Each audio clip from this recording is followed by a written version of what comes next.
Dans cette vidéo, on va maintenant paramétrer le nom de domaine sur notre boutique. Donc je le rappelle quand même, mais le nom de domaine, ça va être l'URL, l'adresse par laquelle on va accéder à la boutique. Donc en général, c'est un nom, c'est www. Le nom que vous allez mettre .com ou .fr ou .org ou .net, enfin il y a plein de points différents. Donc on va voir ça ensemble. Donc pour avoir un nom de domaine, vous avez deux manières de faire. Soit vous l'achetez directement depuis Shopify, c'est l'option la plus simple, ou alors vous allez l'acheter chez un hébergeur. Moi, en général, j'achète tous mes noms de domaine chez un hébergeur qui s'appelle OVH. La raison est simple, c'est parce que déjà, quand vous achetez un nom de domaine sur Shopify, en général, c'est légèrement plus cher. Bon, c'est 2-3 € de plus, donc c'est pas énorme non plus. Et le truc, c'est qu'avec OVH, quand vous achetez un nom de domaine, vous avez un hébergement qui est offert. Donc l'hébergement en soi, on va pas l'utiliser, mais ça permet tout simplement d'avoir une adresse email avec le nom de domaine qu'on a. Donc moi en l'occurrence, ce que je vais faire, c'est que je vais acheter pour cette boutique le nom de domaine iscook.com et j'aurai le droit d'avoir une adresse email, donc par exemple support@iscook.com. C'est offert avec le nom de domaine sur OVH. Si vous achetez un nom de domaine sur Shopify, vous ne pourrez pas bénéficier d'une adresse email, il faudra payer l'adresse email à part. Donc si vous souhaitez ajouter ici un nom de domaine sur Shopify, vous allez ici dans boutique en ligne, ensuite dans domaine, voilà. Et ici, on va faire acheter un nouveau domaine. Là, vous allez simplement mettre le domaine que vous souhaitez acheter. Donc moi, ça va être iscook.com par exemple. Et là, on voit que celui-ci, déjà, il est disponible et il est à 14 $ pour une année. Ok. Moi, je ne vais pas l'acheter ici, vu comme je vous l'ai dit, moi, je passe toujours par OVH. Donc, je vais me rendre sur OVH. Et c'est aussi ce que je vais vous encourager à faire, tout simplement pour bénéficier de l'adresse email offerte. Donc, je vais me rendre ici sur OVH. Donc soit vous avez déjà un compte, soit vous n'en avez pas. Donc si vous n'avez pas de compte, c'est simple, vous allez cliquer ici sur créer un compte. Ensuite, vous allez remplir ici les différentes informations, tout simplement, et vous ferez créer un compte. Moi, j'ai déjà un compte, donc je vais revenir ici et je vais me connecter. Donc une fois que votre compte il est créé et que vous êtes connecté, vous allez arriver ici. Pour commander un nom de domaine, c'est simple, on va cliquer ici sur le bouton commander et on va choisir domaine. Donc il faut bien vérifier que le nom de domaine que vous allez commander il soit disponible. Donc moi j'étais parti sur iscook.com, voilà. On va faire rechercher. Et là on peut voir que justement il est disponible. Donc iscook.com il est à 7,49 €. Donc c'est le prix pour la première année. On peut voir aussi qu'il y a d'autres extensions qui sont disponibles, notamment le .fr. En général moi je vais toujours vous recommander de prendre le .com et de prendre aussi en plus le .fr. Si vous vendez par exemple, je sais pas, en Allemagne, vous allez prendre, au lieu du .fr, vous allez prendre le .de. Si vous vendez en Espagne, vous allez prendre le .es. Donc c'est adapté en fonction du pays dans lequel vous vendez. Après, vous pouvez, si vous vendez en France, prendre uniquement le .fr et pas prendre le .com, ça c'est à vous de voir. Moi je vous recommande de prendre les deux, tout simplement comme ça, il n'y a personne d'autre qui peut l'acheter également. Sinon ça peut créer des interférences, dans le sens où, voilà, imaginez vous avez le .fr, un concurrent a le .com, il y a des gens qui vont vouloir retrouver votre site, ils vont se tromper, ils vont aller sur le .com, ça sera le site du concurrent, etc. Donc ça peut causer des soucis à ce niveau-là, donc c'est pour ça que je vous recommande de commander les deux. Donc une fois que vous avez choisi ici un nom de domaine, vous allez cliquer ici sur le petit panier à côté du nom de domaine que vous souhaitez. Donc si vous souhaitez en ajouter plusieurs, vous ajoutez ici plusieurs, et ensuite on clique sur continuer. Au niveau des paramétrages ici, on va laisser les paramètres de base, ça sert à rien de prendre toutes les options, etc. Il n'y a pas besoin. Donc ici, on va simplement faire passer cette étape. Ensuite ici, on va vous demander si vous voulez un hébergement web en plus. Pareil, on ne va pas le prendre, d'accord? Donc on clique aussi ici sur passer cette étape. Là, vous avez le récapitulatif de votre offre. Donc ici, on est à 8,99 € parce qu'il y a de la TVA à payer. Donc le prix qui était affiché, c'était le prix hors taxe. Donc c'est pour une année, ça. On fait continuer. Là, vous allez avoir vos informations de contact, donc vous vérifiez bien que ce sont les bonnes informations. Ensuite, on descend tout en bas et on va faire continuer. Voilà, et là, ça va être le paiement. Donc ici, moi, comme j'ai déjà un moyen de paiement rentré sur le compte, j'ai pas besoin de le remettre. Ici, vous devrez rentrer votre moyen de paiement, donc là, ça va être votre carte bancaire.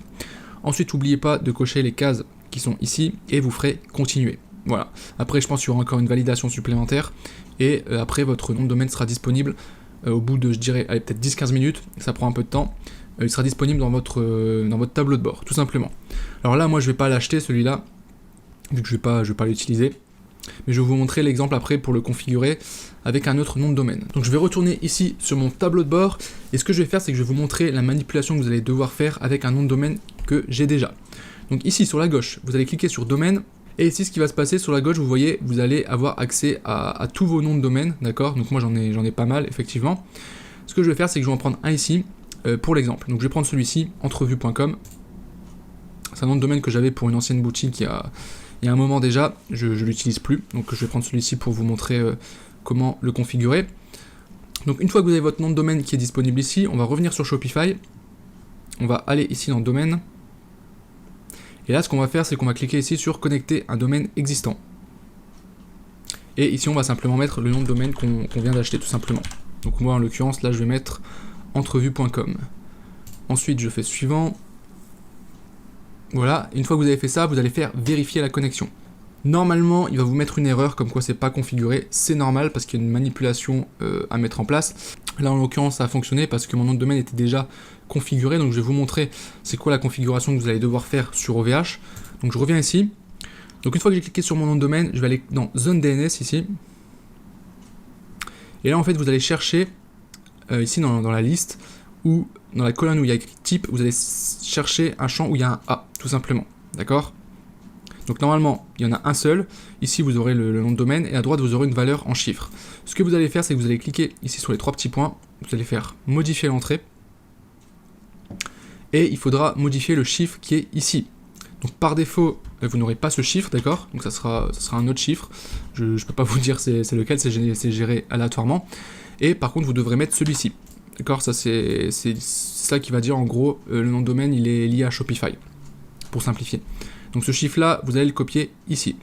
C'est possible que ça soit pas exactement celui-ci. En fait, ici, quand vous allez avoir l'erreur qui va se mettre, ils vont vous donner le chiffre en fait, tout simplement.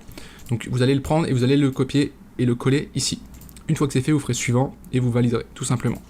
La deuxième chose à faire ici, ensuite, ça va être d'ajouter un nouveau champ. Donc vous allez cliquer ici à droite sur ajouter une entrée.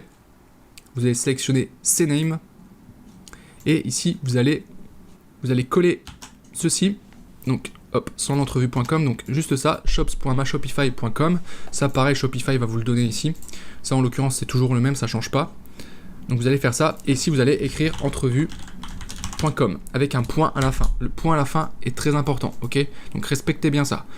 Une fois que c'est fait, vous faites suivant, encore une fois vous validez, et quand ça sera fait, vous aurez ce champ qui va apparaître. Donc je vais en page 2, voilà, ce champ ici qui va apparaître, tout simplement, ok. Une fois que vous avez fait ça, c'est bon, donc vous retournerez ici, donc des fois ça peut prendre 5-10 minutes, des fois un peu plus de temps, ça dépend, et puis vous referez connecter un domaine existant, et vous referez la vérification, et quand ça sera bon, vous aurez ça qui va apparaître, tout simplement. Là, en fait, votre nom de domaine sera connecté à votre boutique. Je peux vous montrer, si j'écris entrevue.com, on arrive bien sur la boutique. Donc là en l'occurrence elle est protégée par mot de passe, donc c'est normal que j'ai ça. Je vous montrerai dans la prochaine vidéo comment on va pouvoir enlever le mot de passe. Donc voilà pour le nom de domaine. Maintenant, comment on fait pour avoir un email? Donc vous allez revenir ici, donc dans votre nom de domaine que vous venez d'acheter. Vous allez ensuite ici aller dans information générale. Et ici vous avez une partie hébergement web et email gratuit. Ce qui va se passer ici, c'est que là en fait vous n'aurez pas écrit activer, vous aurez écrit, je sais plus exactement ce qui sera écrit, mais en gros il y aura un bouton sur lequel vous pourrez commander un hébergement web gratuitement. Donc ce que vous allez faire, c'est que vous allez cliquer dessus, vous allez suivre les différentes étapes, vous allez voir c'est plutôt simple, vous cliquez sur suivant à chaque fois, et ça va vous demander de passer commande pour l'hébergement web. Ça sera totalement gratuit, ok. Une fois que vous aurez validé la commande, il faudra attendre un petit peu, le temps que ça se mette en place, et ici ça va passer en activé. D'accord? Voilà. Une fois que ça c'est fait, on va se rendre maintenant ici dans email. Donc on clique sur email et on va sélectionner notre nom de domaine. Là on peut voir qu'il y a un quota de compte email. Donc moi il est déjà 1 sur 1 parce que j'en ai déjà créé un. Et c'est ici qu'on va pouvoir créer un email. Très important, ici vous avez un filtrage anti-spam, antivirus. Il faudra le modifier. Par défaut vous n'aurez pas ça. Donc ce que vous allez faire ici, c'est que vous allez cliquer sur les trois petits points. Vous allez faire éditer le filtre DNS. Et là, vous allez sélectionner OVH anti-spam. Normalement, par défaut, vous aurez redirection seulement. En fait, si vous laissez ça, vous allez recevoir des emails, mais vous ne pourrez pas en envoyer. Donc c'est important de cocher ici OVH anti-spam. On valide. Voilà. Et maintenant, on va vraiment créer l'email. Donc vous allez ici dans l'onglet email. Et ici, vous allez pouvoir créer un email. Donc moi, j'ai déjà celui-ci qui est créé. Pour créer, c'est simple, vous allez faire créer une adresse email. Ici, vous allez mettre le nom du compte. Donc là, vous pourrez mettre ce que vous voulez. Là, moi, je peux plus parce que j'ai déjà créé celle avant. Mais en gros, soit vous pouvez mettre support, soit info, soit contact. C'est à vous de voir ce que vous souhaitez. Ici, description du compte, vous n'allez rien faire. Taille du compte, vous allez prendre 5 Go, donc le maximum. Et après, ici, vous allez définir un mot de passe, le confirmer, et ensuite faire suivant. Une fois que c'est fait, normalement, alors je vais mettre un mot de passe hop, au pif, mot de passe non valide, forcément. Il faut minimum 9 caractères, ok. Voilà, hop, vous faites suivant. Là, vous faites suivant. Là, vous sélectionnez Outlook, et vous faites valider. Voilà. Bon, là, en l'occurrence, celui-ci, je vais le supprimer. Mais voilà comment ça fonctionne. Et là ensuite vous aurez votre compte, donc il faut attendre un petit peu encore une fois que ça se mette en place. Et une fois que ça sera en place, bah c'est bon, vous avez votre email que vous pouvez utiliser. Donc ensuite comment on fait pour utiliser l'email? C'est simple, je vais vous mettre un lien en dessous. En fait on va utiliser la boîte mail qui s'appelle RuneCube. Donc vous allez cliquer dessus et vous allez arriver sur cette page. Et là tout simplement vous allez mettre l'email, donc moi c'était ça, hop, et ici le mot de passe que vous avez renseigné. Et vous pouvez vous connecter tout simplement. Et ici vous aurez accès à votre boîte mail, donc avec la boîte de réception, les brouillons, la poubelle, la possibilité de rédiger des emails, etc. Bref, comme une boîte mail classique. Voilà comment ça marche au niveau du nom de domaine et de l'adresse email.